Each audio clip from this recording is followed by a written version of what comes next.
Hi, my name is Debbie Stein. I am the Associate Director for Policy Outreach for the Scott Institute for Energy Innovation. And we're here to talk about pipelines, trucks, buses, and automobiles. Where, when, which. I hope you like our snazzy title, which is meant for you to kind of think of like a movie or something, just to excite you about science engineering. So the Scott Institute is an umbrella organization for all the different energy activities at Carnegie Mellon. That includes both the policy events like we have here, videos. You'll see like a picture of a video that we have there on solar fuels, and educational activities and all things energy. We cover the entire campus, so it's not just engineering, but it's the science, the arts, the public policy, all sorts of different activities, and you'll see some of that work here today. So with that, I'd like to introduce Karen Clay. She's going to talk about the good, the bad, and the ugly, understanding the social and economic costs of transporting crude oil.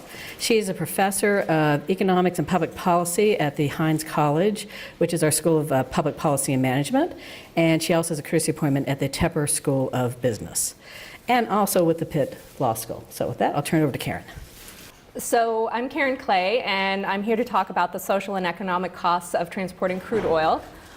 We did a study where we looked at the long-distance transportation of crude oil from North Dakota in 2014. We look at air pollution costs of moving crude oil, and we find that they're much greater, 6.7 times greater for rail than for pipelines. Just to give you a sense of the magnitude, for rail, we're talking about 15.7 cents per gallon of crude oil, right? So that's just for transporting it to the refinery. That's a large fraction of the social costs from air pollution when you burn a gallon of gasoline or diesel. For both rail and for pipelines, air pollution is much bigger than spill and accident costs. We find they're about 9 times bigger. So what's the policy implication? The policy implication is that we could think of a couple of things. One would be to ideally impose a pollution tax that would capture the county level harms based on the route. That's going to be very hard to implement. You could get part of the way there by thinking about either some kind of diesel tax on fuel used by rail or by rail and trucks and other modes. You could also think about providing some support to pipelines either through the permitting process, through low-cost loans for construction, or increases in the rate of return. This is the picture of the most severe crude oil disaster to date that occurred in Quebec. This is from a large-scale oil spill that occurred in North Dakota. And our concern was that there was a lot of media attention to spills and accidents, but we weren't seeing numbers that were telling us what the absolute or the relative risks from moving by rail and pipeline. The other thing we were concerned about, if you look at this picture, this looks relatively benign. The train's not on fire. It's not emitting big clouds of black smoke. It's a crude oil unit train coming out of the Bakken, and it's got 2 locomotives at the front and typically a locomotive at the back as well. The thing you can't see is that these locomotives emit really large quantities of air pollution. So we were concerned that no one was talking about these nearly invisible but potentially really important risks associated with moving crude oil. This is a crude oil pipeline pumping station. And again, it looks relatively benign. What you can't see is that they consume very large amounts of electricity, and much of that electricity is generated by coal-fired power plants. So we wanted to do 2 things. The first thing we did was look at spills and accidents, and here we got a little bit lucky. So PHMSA, the Pipeline Hazardous Material Safety Administration, had 2 RIAs. And if you delve into those RIAs, you could construct numbers on a cost per million barrel mile basis. And what you can see is that they're much higher for rail than for pipelines. The second piece was where we had to spend a lot more time. We had access to the Surface Transportation Board confidential waybill data set. That allowed us to construct measures at the county level of the number of ton miles or barrel miles that are happening. So we could construct maps like this map from the Wall Street Journal. The thing you should notice from this map is that oil is going to the East Coast, to the West Coast, and to the Gulf Coast. And some of it's going on very heavily traveled routes. So you can see, for example, that oil is coming out of the Bakken, going through Minneapolis, Chicago, and then across into Pennsylvania. It splits near Pittsburgh. Some of it goes up into Albany and down that way, and some of it goes across to refineries. Almost all of this is destined for refineries in the greater Philadelphia area. On the pipeline side, this is a map of pipeline infrastructure. First thing you should notice is that part of the reason we're shipping crude oil by rail is because there's not really pipeline infrastructure going to the east and the west coasts. It's almost all going down to the Gulf Coast. And so we purchase data from a data provider that measures, Genscape, that measures electricity draws at pumping stations. They do that in order to provide real-time information to their subscribers. For our purposes, we were interested in that, but not on a real-time basis. So that's going to allow us to aggregate up some numbers for air pollution using an air pollution model. And what you can see from this is two things. First of all, the blue lines for rail. Rail is much bigger than pipelines, both for air pollution and for spills and accidents. And secondly, that air pollution is much bigger than spills and accidents for both rail and for pipelines. Now, you might ask, how much does this matter? If you know something about crude by rail, you know that it went up to about 2014. This is the green line, and then it goes back down. But I want you to notice the blue line, that's ethanol. The lower line, which is propane, there are a bunch of things that are not on here, including butane, isobutane, processed petroleum products. There are a lot of products that have these same trade-offs that you see in the context of crude oil, and so you should be concerned about. Okay, so what's the conclusion? The conclusion is that the air pollution costs of moving crude oil were much bigger for rail than for pipelines. And for both rail and pipelines, the air pollution costs are the thing that in some sense you should worry about. You can worry about spill and accident costs, but air pollution costs are much bigger. The other thing is, of course, that although crude by rail itself is down, there are lots of products that have similar kinds of trade-offs. So again, just to end with the policy implications, ideally, we would be able to construct sort of county-level harms and taxes. You know, if you're an economist or you talk to economists, you know they love to do that kind of stuff. But again, difficult to implement.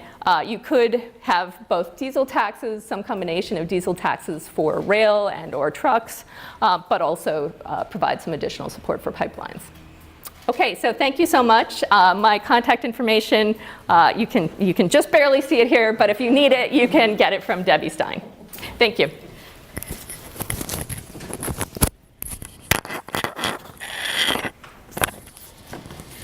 And we do hope that we have time for questions at the end. There we go. Okay, so Annette has now helped me introduce herself. So she is going to talk about should I stay or should I go? Transportation fuels and technologies across America. She is a associate professor in engineering public policy at Carnegie Mellon, as well as co-director of our Climate and Energy Decision-Making Center, which is sponsored by the National Science Foundation. So with that, I'll turn it over.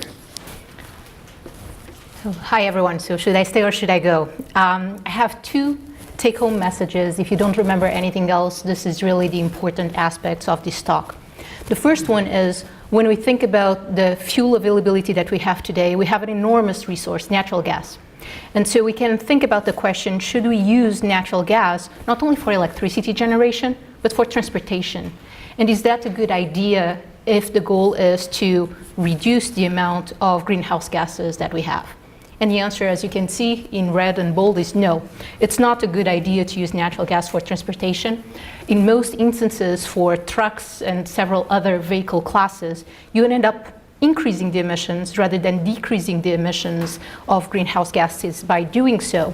Several reasons for that, from methane leakage rates in the production of natural gas to the lower efficiency of some of those vehicle segments.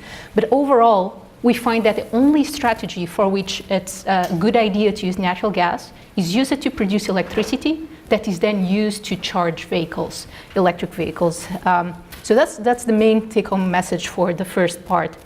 The second one is that when we look at the types of strategies that we can pursue for different types of vehicles, from really passenger vehicles to trucks across the United States, we have an enormous amount of choices, built from natural gas, vehicle electrification currently, and so on.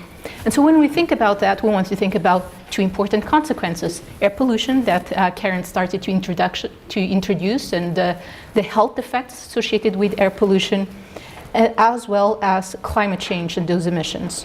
So there's a lot of literature looking at those two things separately.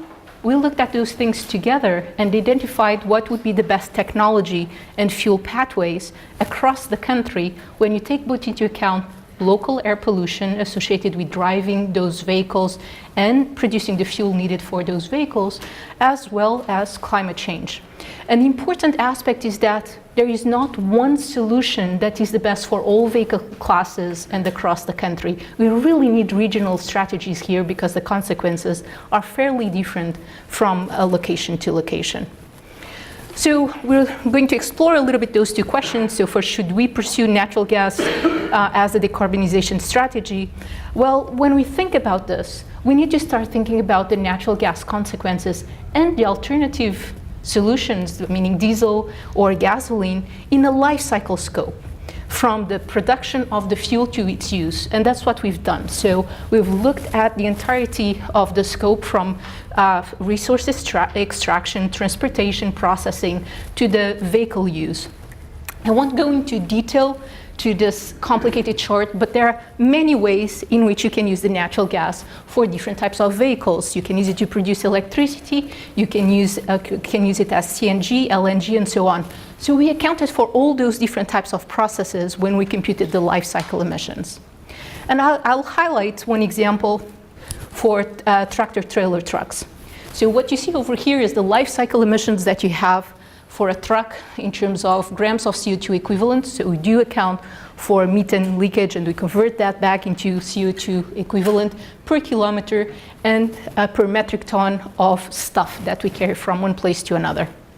Now we're going to compare that to using natural gas fuels of all different sorts.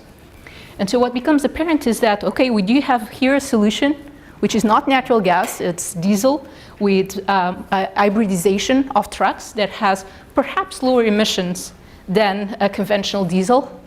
And all the other alternatives for natural gas have higher emissions or about the same emissions as we have for a conventional diesel truck, meaning not a good idea if we do want to reduce GHG emissions.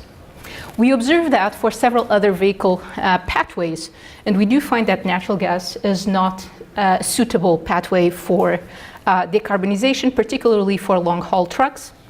We did this for all the different vehicle classes, and indeed we find that, okay, if we do use the natural gas to produce electricity and use it in battery electric vehicles, good, we're able to reduce the emissions. If we use it to produce hydrogen and use it in fuel cells, good, we can reduce the emissions. For cars, for small cars, for all the other vehicle segments, really it's very unclear that we'll have any benefits. So if you're putting a lot of money into building a natural gas infrastructure for transportation, don't. So that's one key conclusion when we get to the natural gas issues.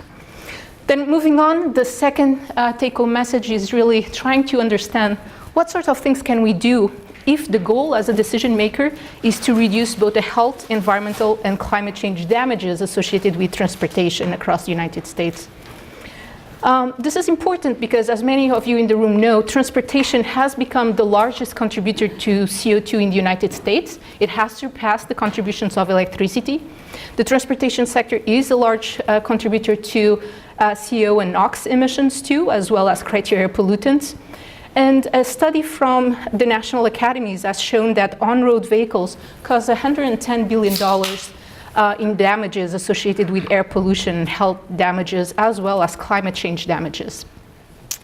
So we're looking at this framework, and really the novelty here is not looking only at climate change or only at air pollution consequences, but the combination of those two important policy attributes. And once again, we don't want to look just at the vehicles from the effects from basically using the fuel at the pump and the tailpipe emissions. We want to be able to capture the overall life cycle emissions associated with the use of those fuels. So let's look at an example for cars. So let's just passenger cars, and what happens across the country if we decide that as decision makers we just care about climate change. Let's think that happens for a second. We're caring about climate change, and so we see that we have portions of the country where, if that's the case, we're better off by using the current electric grid and using battery electric vehicles, and another portion of the country where we're better off actually by just using hybrids, right? Gasoline-powered hybrids still, and not a full electrification. Now this is looking at climate change. Let's now look at the picture for air pollution, and it differs a little bit, right? So we do see that if we worry about air pollution and the health damages consequences, then we have a portion of the country where, again, we're better off by using the current grid, the local grid plus battery electric vehicles, and the large portion of the country where we're better off with gasoline. A small portion where actually the best strategy is to use natural gas vehicles. And now we used an air quality model. We monetize both the damages associated with air pollution and the damages from climate change, and we added the two. And the picture emerges about yet another best solution if we take into account those two criteria. Just for illustration, this is what it amounts to when we think, just to give you an order of magnitude, this is the range of values that we see across different counties in the United States. And so we see things like, for the case where we include climate change and air pollution damages together, that the best solution in terms of the medium values that we find would be the gasoline hybrid with 1.3 cents per mile of associated health and climate change damages. So we did this for all the different types of vehicle segments. And what we found is that the technologies that provide the largest health, climate change, and environmental benefits do differ by vehicle type and region, so that extracting the information from a series of maps of the sort that I've shown, for passenger cars, the best strategy is to use battery electric vehicles in the western US and New England regions, and simply using hybrid electric vehicles for the remaining regions. And for passenger cars, we actually end up with co-benefits rather than trade-offs. We end up with very similar solutions if we look only at climate change or only at health consequences. But the same is not true for trucks. So there we do see that the best solution differs a lot if we only consider climate change or just health consequences, or both at the same time. So with that, I'll end just arguing that particularly for those segments where we see very large differences, it is unlikely that we should promote one single technology across the country. And if indeed the goal is to reduce air damages and to address climate change jointly, we will need regional policies to address those problems. Thank you. Next, we're moving to electric vehicles. And we have Jeremy Mahalik, who's going to talk about where, when, and which electric vehicles are green. He is director of the Vehicle Electrification Group and Design Decisions Laboratory, and also professor of engineering public policy and of mechanical engineering at Carnegie Mellon. Okay, thanks, Debbie. So Debbie mentioned that I direct the Vehicle Electrification Group at Carnegie Mellon. We have a couple of policy briefs that we put together that summarize some of our key policy relevant findings for the past few years. The green one is about benefits and costs of electric vehicles in the US, and the red one is about issues that affect the potential for people to adopt electric vehicles in the US. What I'm going to do today is focus on two of the points from the green one. Both of those policy briefs are available outside. So the first point is that electric vehicles are going to be key long-term because they're one of the few technologies we have that are even capable of providing near zero emission transportation. But if you ask, are electric vehicles better than alternatives today, the answer is it really depends. It depends where you live, it depends, as Ines alluded to, depends how you use the vehicle, and it depends what specific vehicles we're talking about. So I'll do some details on those.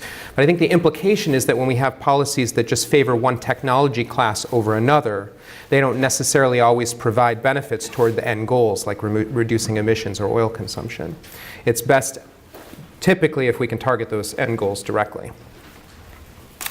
So why do electric vehicle benefits vary so much? Inesh suggested that they vary a lot in part because the electricity is generated from different sources in different parts of the country. If I charge my electric vehicle in the northern Midwest, I create 2 to 3 times as much emissions as if I charge this exact same vehicle on the West Coast. It's not the only reason though. It also matters how you drive. If I am constantly in stop and go traffic, then switching to a hybrid or electric vehicle could cut my emissions in half while saving money over the life of the vehicle. Whereas if most of my driving is cruising on the highway, I'm talking about spending more for an electric vehicle to produce only marginal environmental benefit.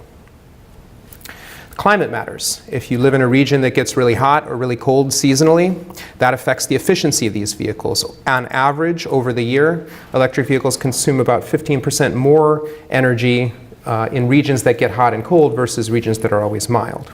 And on those peak hot and cold days, your range can drop in half. And it matters what time you charge. So for example, in this region, if you wait to charge till late at night, it reduces the cost of charging because there are more coal-fired power plants available to ramp up production in response to your new load. But the extra emissions associated with ramping up the production from those coal plants creates health damages that outweigh the cost savings. And finally, it matters what specific vehicle we're talking about. It's not true that there's just one electric vehicle idea and one gasoline vehicle idea. There's a lot of diversity within both categories. So depending which vehicles we're comparing, we can get answers that look very different. And I'll show some examples of that. This map is one specific example comparing the Nissan Leaf pure electric vehicle to the gasoline Toyota Prius. And the blue are places where our best estimates suggest that the Nissan Leaf has lower life cycle greenhouse gas emissions than the Prius. The red are places where the Prius has lower life cycle emissions, even though it's fully gasoline powered. What you're seeing is the blue, where the Leaf is better, are mostly urban counties of the Southwest, Texas, and Florida.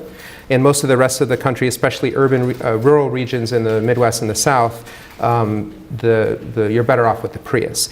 Now you might say this isn't totally a fair comparison because I'm comparing an electric vehicle to the most efficient gasoline vehicle on the market. So if we were to compare different types of vehicles, we can get a range of maps. So this map that you're seeing on the top left is comparing a Nissan Leaf to a Toyota Prius. It's the same map I just showed you. The one on the right is comparing a Nissan Leaf to a Mazda 3, a more typical gasoline car, and you see a lot more blue. The Leaf beats a typical gasoline car in much of the country, but still not in the rural areas of the Midwest and the South. This third map is comparing a Chevy Volt to a Toyota Prius, and the Prius, even though it doesn't plug in, is beating the Chevy Volt pretty much everywhere. You compare that Chevy Volt to a Mazda 3 and you see the Volt does provide benefits, especially in a lot of urban counties, but again, not really in the rural areas of the Midwest and the South. And this last row is comparing the plug-in version of the Prius. For a few years, Toyota sold a plug-in version of their Prius where they just put a bigger battery pack on it and a plug to let you charge that battery up. So you'd use a little bit less gasoline and a little bit more electricity. And it's kind of a wash because there's emissions from both gasoline and electricity. But if you compare that plug-in Prius to the Mazda 3, you see lots of benefit across the country. So even though this is only a very mild way to electrify, just about 10 miles or so of electricity on that vehicle, you still can do very well in comparison to other vehicles across the country. Now I expect all these maps to get a little more bluer over time as the electricity grid becomes cleaner, at least to the extent that we continue to retire coal plants. Okay, so zooming broader than electric vehicles. Electric vehicles are one type of alternative fuel vehicle. There are others. Vehicles can run on ethanol or hydrogen. And so my key message number 2 is about alternative fuel vehicles in general. We have several policies trying to encourage sales of alternative fuel vehicles, and they're interacting currently in a way that's increasing emissions. I'll explain how. So first, we have light-duty vehicle fleet standards that are regulated by the Environmental Protection Agency under the Clean Air Act, and also regulated by the Department of Transportation, or NHTSA, under the EPCA. And both of these policies allow automakers that sell electric vehicles to meet a less stringent overall standard for their fleet. We also have other policies like the tax credits in the stimulus package that try to encourage alternative fuel vehicle sales. So some policies try to push more alternative fuel vehicle sales, and the other policies are saying if you have more alternative fuel vehicle sales, then the rest of your fleet is allowed to be dirtier. And the net effect is that the more of these alternative fuel vehicles that we sell, the more the fleet gets dirtier, at least in the short run. And so the implication here is that our fleet standards for efficiency and greenhouse gas emissions are very important, but they might not be the best place to incentivize alternative fuel vehicle adoption because of this leakage effect to make the rest of the fleet dirtier. So the 2 takeaway points to summarize. The first, electric vehicles very important for the long term to get there most efficiently because there's so much diversity in terms of how much benefit they provide. It's best when we have policies that can target the end goal, ideally something like taxing carbon or putting a tax on gasoline, rather than favoring specific technologies like subsidies for a technology class. The other is that the light-duty vehicle standards are very important, but they might not be the best place to incentivize alternative fuel vehicle sales because of this leakage making the rest of the fleet more dirty. And so as long as these incentives are in place in the fuel economy standards through 2025, the more we push on increasing alternative fuel vehicle sales, the more we're sort of making the net emissions of the fleet increase, at least in the short term. And if you're interested in more information, you're welcome to contact me directly, or the vehicle electrification website has a lot of information, links to the papers, videos to summarize, and policy briefs as well. Thanks. Fan Tong, who just got his PhD 6 months ago, something like that, and is on his way to California to start working, I think, at the Carnegie Institution of Science. But right now he's a postdoctoral research associate at Engineering Public Policy at Carnegie Mellon. Thanks. Okay, so I'm here today to talk about another types of vehicles, which is the transit buses. The question is to understand which alternative fuel technology is best for transit buses. For this study, our research team includes students and faculties both in engineering and public policy, as well as in the Hans College. You can get a policy maker guide as well as a policy brief from the outside that summarizes some of the key findings of our work. The electronic versions of these documents are also available on the Scott Institute website. So in this study, we compare those different options that are currently available for the transit agencies. And the first message we get is when you think of the life cycle agency costs, that what are the actual costs transit agencies have to pay for running the buses as well as operating the infrastructure, or if you're adding that up with the social costs due to the air emissions, the battery electric buses have the lowest costs on both terms. So that makes those technologies really promising for the transit agencies. That leads our thinking of the second point, which is given those great results of battery electric buses, why don't we see those buses on road right now? Part of the reason is because there are some barriers with adoptions of those vehicle technologies. One of the most is low vehicle range, and the other is just a recent offering from several manufacturers of those technologies. So they were not on the market, say, 5 years ago.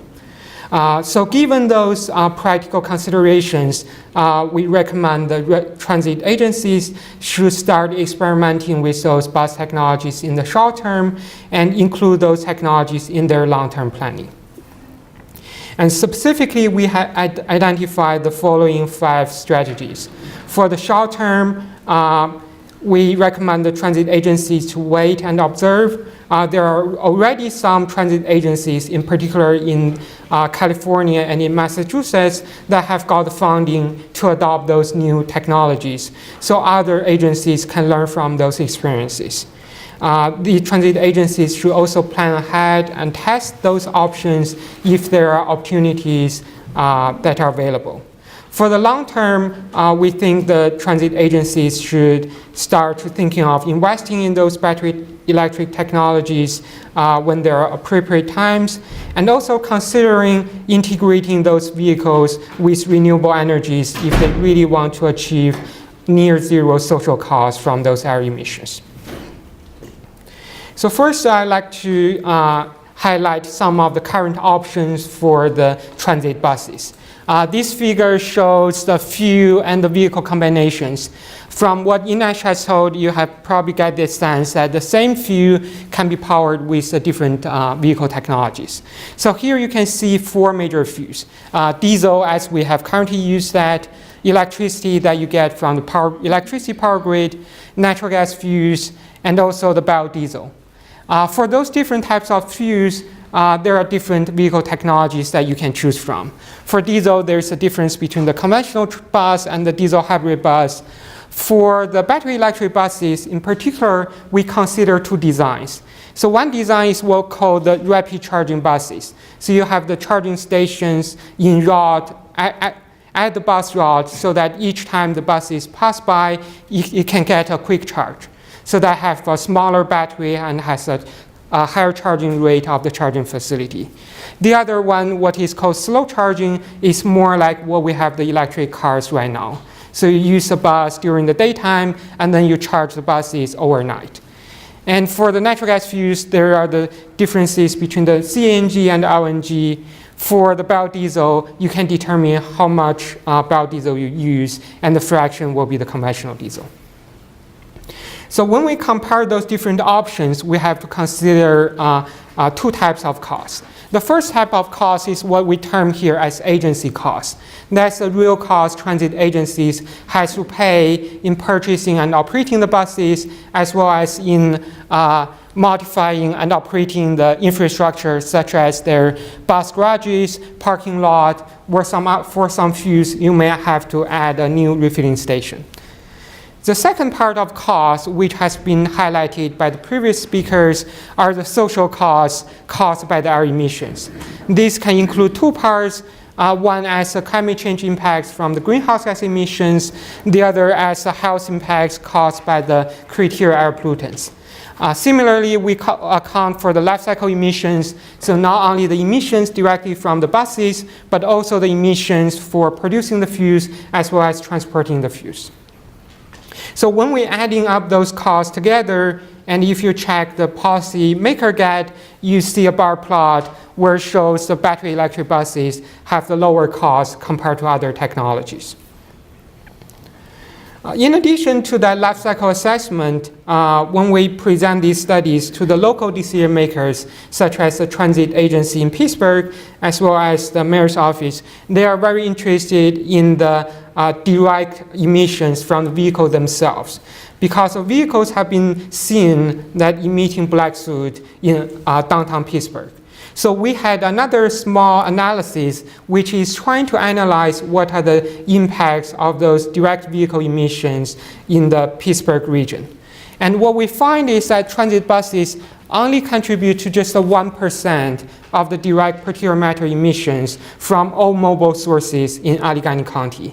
So even though it has a very high visual impact, when you count all the sources from the transportation sector, the buses is now the major call point. And the other interesting finding we have is the diesel particulate matter, in addition to those health impacts caused by the criteria air pollutants, the diesel particulate matter is also the leading additive cancer risk air toxics in the downtown Pittsburgh as well as in the larger Allegheny County region. In the previous analysis, we haven't really accounted for this part of the cancer risk, but if you add in those costs, it can make those alternative technologies even better. For instance, battery electric buses have 0 tailpipe emissions, so it will have 0 additive cancer risk from those particulate matters. So we know these accounting for the tailpipe emissions are not really give you the full picture, but in certain locations where you care about those emissions, those different technologies may give you different impacts. So now I'd like to talk a little bit about the challenges with the battery electric buses. The most challenging one is the limited range. As you can see from this figure, which shows the bus range on a full refuel or full charge, all the other alternative fuels have roughly the same vehicle range compared to the diesel, but the battery electric buses have really low vehicle range, which has been an issue for a lot of transit agencies because how they use the buses right now. So But we also find in the meantime from the operational data that several transit agencies report that the transit buses on average run about 100 miles per day, which is roughly comparable with the slow charging battery electric buses. So that indicates some promising potential to using those slow charging battery electric buses if the transit agencies carefully design their use of the vehicles. For the rapid charging battery electric buses, it needs a little bit more work to understand the traffic, understand where you want to put the charging stations and your bus route. And finally, I would like to take note of several promising trends for the battery electric buses. For one, more adoption leads to increasing technology maturity level. Right now, we only have 100 battery electric buses. That's less than 1% of the bus fleet. Second, as we have all been very aware, battery technologies are improving very fast. On one hand, the battery costs are declining rapidly. On the other hand, the energy density of the batteries are increasing fast. So those two factors, when you translate for the battery electric buses, means better economics and longer range. And finally, as the previous speakers have pointed out, the electricity grid in the US have undergone significant changes with respect to the retirement of coal power plants, as well as the penetrations of natural gas and renewable energies. So those will lead to lower emissions from those regional grids and will lead to a lower social cost from the battery electric buses. With that, if you need more information, here's the contact information as well as the links to the policymaker guide and policy brief. So I'd like to thank all our speakers for all their help. So we're going to open it up for questions. And because we have all these mics and so forth up here, I think we'll just have everybody just sort of come here. So do we have any questions at all? Yes. Dr. Cohn, you are concerned with tailpipe emissions, but what about the pollution caused by the manufacture of the batteries themselves? Has any consideration been given to that kind of environmental impact? When we calculated the life cycle damages, we did account for the manufacturing of the batteries.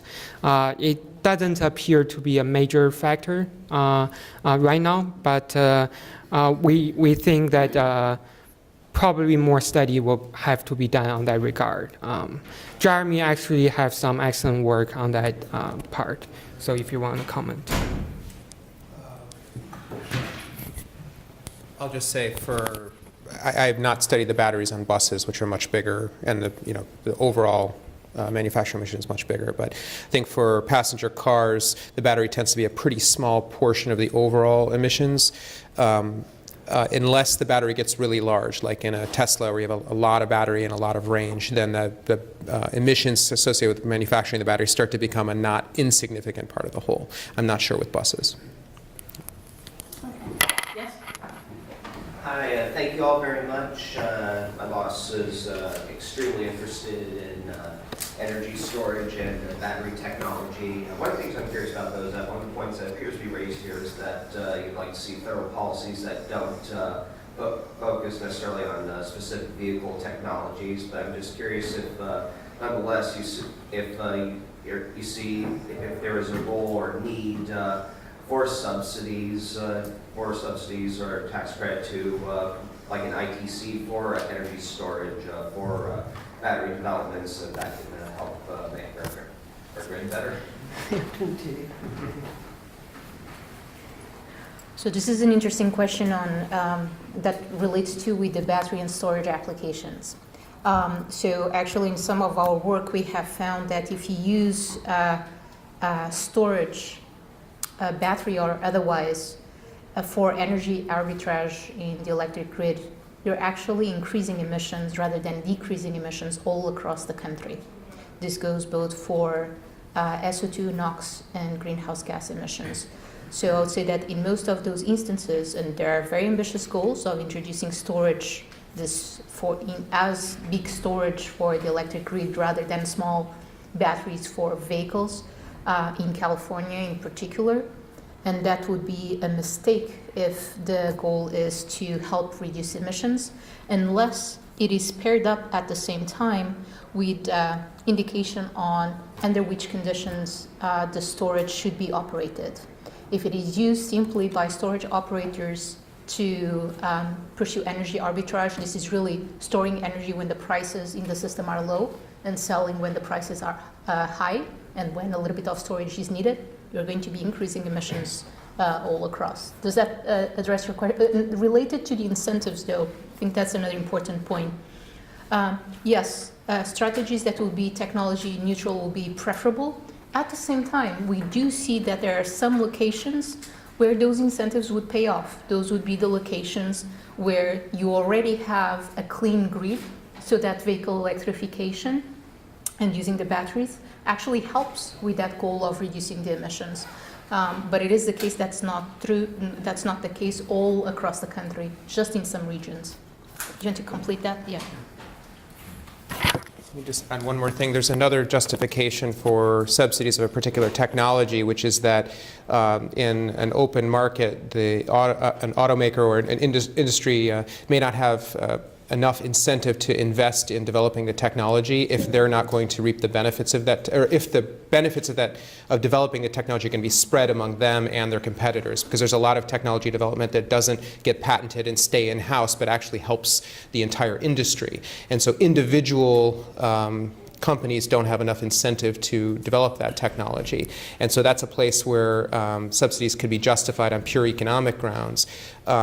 But there's an enormous uncertainty about that, about how much benefit there is that that company is creating when it develops the technology that they can't capture back on their own. So time for one more question. Yeah. I have a question for Chairman. First of all the presentations are excellent. Thank you for being so focused and clear for the presentation. We don't always see those other times. California's been very active with its zero-emission vehicle regulations and ramping that up over the next few years as a way to propel interest in electric vehicles. China's doing something similar. Do you look at the crossover point between what regulators want to happen and the market's acceptability? You mean like everybody wants to own an electric vehicle. Yes. And the state wants more people to drive electric vehicles. The two have to fit together to work. Yeah. Without being too specific on numbers, I think the targets that are being set in policies like zero-emission vehicle are still a pretty small part of the fleet. And so whether that small portion, we can get enough consumers in that small portion of the fleet to absorb those vehicles is going to depend mostly, I think, on cost. And so if automakers are required to respond to the policy, I mean, they can price things in order to get those vehicles off the shelf. It's a matter of how much suffering is created, in the industry to try to accommodate those policies. I think when the targets become much bigger, like a larger portion of the population, you start to run into other problems, like are there enough places to park these vehicles where you even could install a charger? We've found that even though most households in the US have places where you could reliably park an electric vehicle and put a charger there, they don't necessarily have enough of those spots for all the vehicles in the household. And so when you look just a number of vehicles that have access to that type of spot, it could be as low as like 50%. So that's when you're talking about large adoption, like transferring the entire fleet, you run into those other kinds of problems as well.